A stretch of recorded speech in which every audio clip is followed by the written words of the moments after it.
In this episode of the MSA Rental Market Update, we are looking at the Phoenix Metro Statistical Area rental market for multifamily properties. And you can see that we have the Phoenix MSA drawn out by CoStar and where it is in relation on the map. We've got the U.S.-Mexico border here.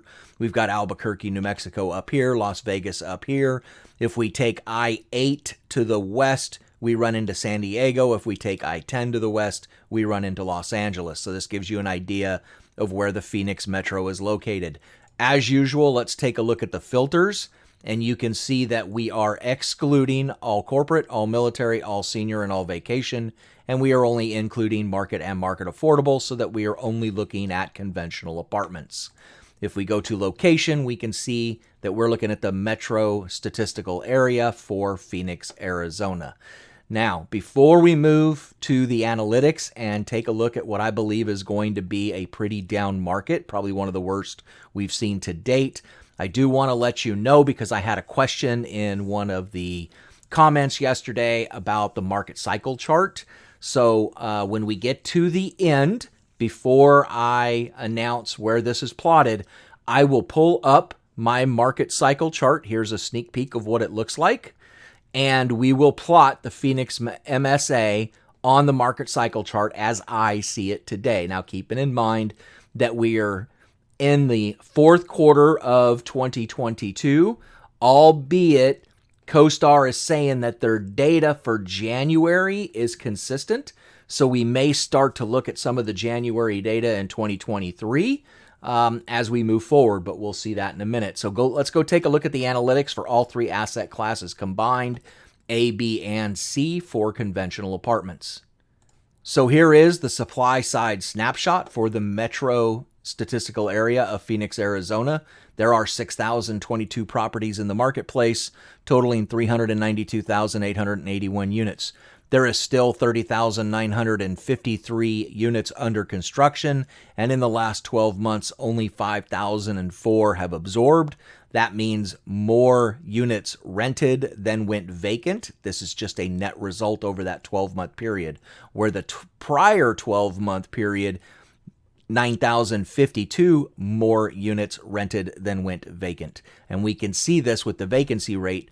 12 months ago, vacancy was 6.2, and it is now up to 9%. Now, this is only the second market where we have seen an actual decline in year-over-year rent, and Phoenix is now showing us that. So we had a negative year-over-year rent result of minus 1.6%. And we're not going to look at the capital markets. We are only looking at the space market. So let's see where this is plotting on our long-term occupancy average. So if you look, we can see that Phoenix is at 91.5% over 22 years, and it is currently sitting at 91. So pretty much right on that long-term occupancy average. If we look at 10 years, and I haven't done this in any of the other videos, you can see that there's a big difference in the last 10 years. So as we came out of the Great Recession, over the last 10 years, it has averaged about 90.95%. And the reason we don't look at that is because we've had a lot of construction hit this market. So that's why we were looking at a 22-year period to give us a little bit more accurate of a number. So we're currently sitting at 91. It likes to be at 91.5, so we're on the bottom side of that long-term occupancy average. So if I pull that up, here is that long-term occupancy average. And since we have units under construction and we don't start building to here, and absorption is slowing, and as we deliver units, we start to go into oversupply, and absorption is slowing, meaning that less units are renting than what did the prior quarter or prior year. So since it is slowing here, and we haven't seen our rents yet, but we'll see what the rents tell us, that means we're probably sitting right here on this point right now on the market cycle chart between oversupply and recession. But we'll verify that as we move forward and take a look and see how the rents are responding. So let's go look at our data for all three asset classes combined. So here is the rent analytic data for the Phoenix Metro Statistical Area. We do not care about asking rent. We want to know how much they are collecting, so we only look at effective rent. If we look at the first quarter of 2022, it was at $1,582. went up to 1595, and like every other market we've seen across the country, that inflection point hit. We hit the apex and started to go downhill from there. And we are now, because we have negative rent growth, we are below what it was in the fourth quarter of 2021. We're actually approaching third quarter 2021 fairly quickly. So we may look at some construction data for first quarter, but I'm not going to look at rents yet. So it's interesting that we had a rent decline because CoStar was reporting that most of the markets across the country did see a slight uptick in rents in January, where Phoenix did not. So that is very interesting. So if we come over and look at our deliveries, our construction and absorption, we can see that we delivered a butt ton of units in 2022. So what do we got here? We got about 3,800, 4,100, 3,400, 5,300. If you add all this up, 8, 12, 15, let's just round it to about 16,000 total units delivered. And oh my goodness, look at this. Let's just kind of cancel these two out and say that we had about 3,500, even though that's probably not even, it's probably a little less than that, about 3,300 units absorb, with 16,000 units delivering. That is why the vacancy has increased precipitously. Occupancy has decreased from 94.2 to 91.1. Okay, so this market is not sustaining, even though we had a pretty big absorption number in the fourth quarter. We had an even bigger number. It didn't even pull 50%, about 45%. To delivery. So that is not good. As predicted, this market is struggling terribly. Let's go look and see what each individual asset class is telling us. Class A's first, then we'll look at B's and then C's. Interestingly enough, there was a podcast put out recently, for those of you that follow those kind of things, about an underlying story in Phoenix and how the Class B market is doing better than the rest. And if you look at the overall market, it doesn't give you a true story. Well, we're going to test that today. So we're actually going to go in and look and see what Class B is doing. So we'll see if that holds true or not. So let's go look at the A's first. So here is the Class A rent analytic data for the Phoenix metro statistical area. There are 454 properties, totaling 122,203 units.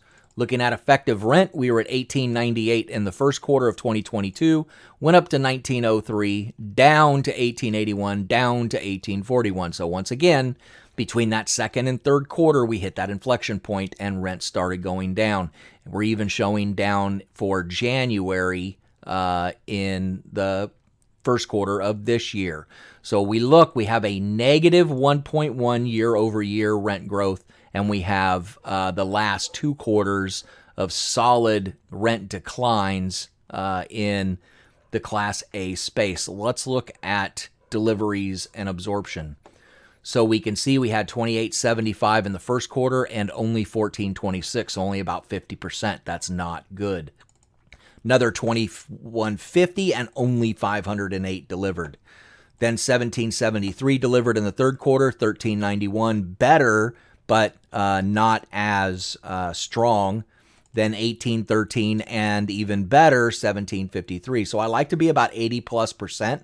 Looks like we hit that in the fourth quarter, and we saw a little uptick. So from 90.4 to 90.5, we had a little uptick in occupancy. So that is an indication of the absorption filling up for these deliveries, albeit it's got a lot of catch up to do because we've got there's about 6,000, 8,000, about 9,500 units delivered and only 28, 38, 45, 5,000 absorbed. So we're behind about 3,500 units, and this occupancy shows it. But Class A's holding, not too bad. I'm actually surprised we have pretty strong third and fourth quarter numbers considering our rents declined the way they did. So that is very interesting. So that means that the Class A, as they're being delivered,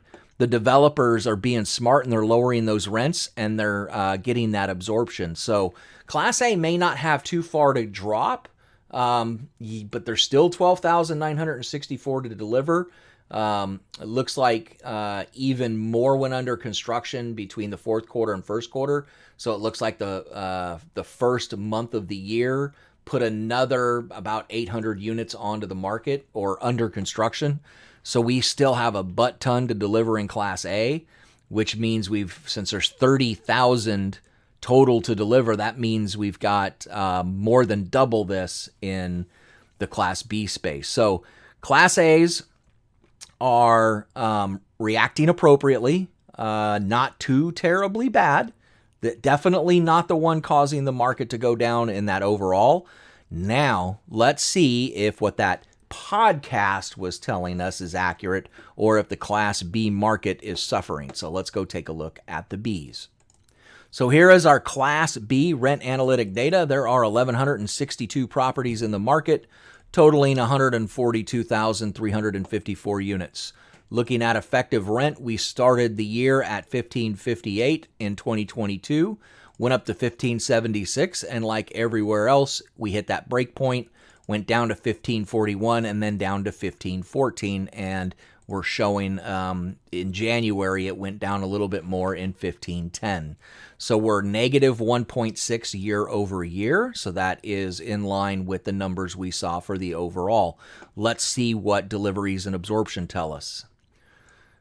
So as we can see, we've got 864 delivered in the first quarter and only 152 absorb. 1888 and only 38 absorb. 1589 and another 114 go vacant on top of that, and then another almost 3,000 and only 642. So moral to this story, Class Bs definitely are dragging this market down, much worse than the Class A's. This is pretty bad numbers. So if you go all the way back to fourth quarter of 2021, you had 1,395 units delivered vacant to the marketplace. Then another 263 units went vacant. Then another 864 units were delivered vacant to the marketplace. So we're sitting here with about 2,500 units vacant in the marketplace just in these 2 quarters, and only 152 went rented. Then another 1,888 went vacant, and only 38 of those absorbed. Then another 1,589 were delivered vacant, and another 114 went vacant. Then another... You guys getting my point here? This is really, really bad. All right, and that's why we've gone from 94.6 occupancy all the way to down to 90.3. And it looks like in the month of January, it's even continuing further down because of the 2,174 that have delivered so far, only 1,452 have absorbed. Okay, so now these numbers will change as the quarter gets deeper, but these right now are just January's numbers that CoStar is saying is up to date. Now, I'd like to wait another couple of weeks, but I think it's time to start talking about it. So we know that the Bs are not doing good at all. Let's go see if the Cs are helping this asset class, or as we've seen in the rest of the Sun Belt, do we see all negative absorption in the Cs and all rent growth each month or each quarter in the Cs, which we've seen a lot in the Sun Belt. We looked at Raleigh yesterday, and we did not see that in Raleigh. We did see the negative absorption in all 4 quarters, but we actually saw the rents start to decline in the third quarter. So that was only the second market we've seen. Let's see what Phoenix is doing. So here is our Class C rent analytic data. There are 3,850 units in the marketplace, totaling 123,152 units. Looking at our effective rent, started the first quarter of 2022 at $1,189, went up to $1,202, and look at this. Down to $1,190, then down to $1,172. So we're above fourth quarter, which is why we're sitting with positive rent growth year over year in the Cs, but we are lower than we were in the first quarter here in the fourth quarter. And according to CoStar, it went down even a little bit further in the month of January. So negative rent growth, rent decline in the last 2 quarters and the month of January in all 3 asset classes and the overall. So Very interesting. We have not seen this very often.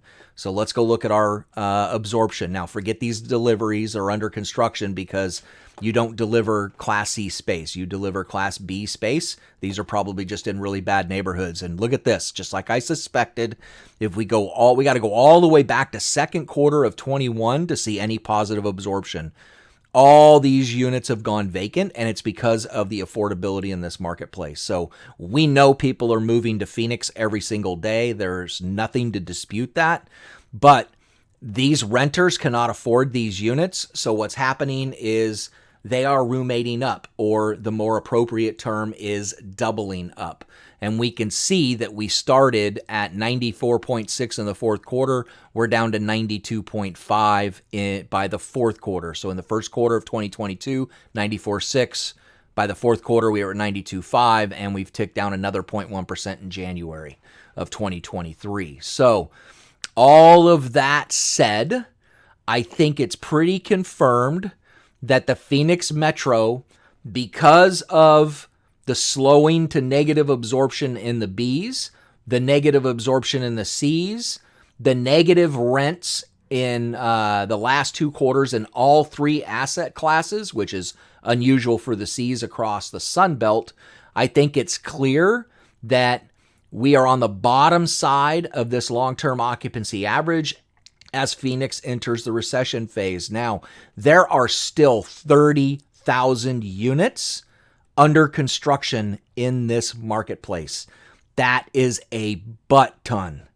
So I expect Phoenix's rents to go down precipitously, probably somewhere between 10 and 20%. It's interesting, though, that the rents have come down a little bit in the A's, and the A's did absorb in the second and third quarter. We'll see if that holds as more of those A's come on the market. It is clear with the B's, as the B's deliver, that the B's are not sustaining those rents, that those rents are definitely going to have to come down further in order for those B's to absorb. So I'd look to see this market hit this point probably by the end of the first quarter, and we won't see that until we get into the second quarter. So that concludes the Phoenix metro statistical area. So stay tuned tomorrow as we finish the week with Fort Collins, Colorado.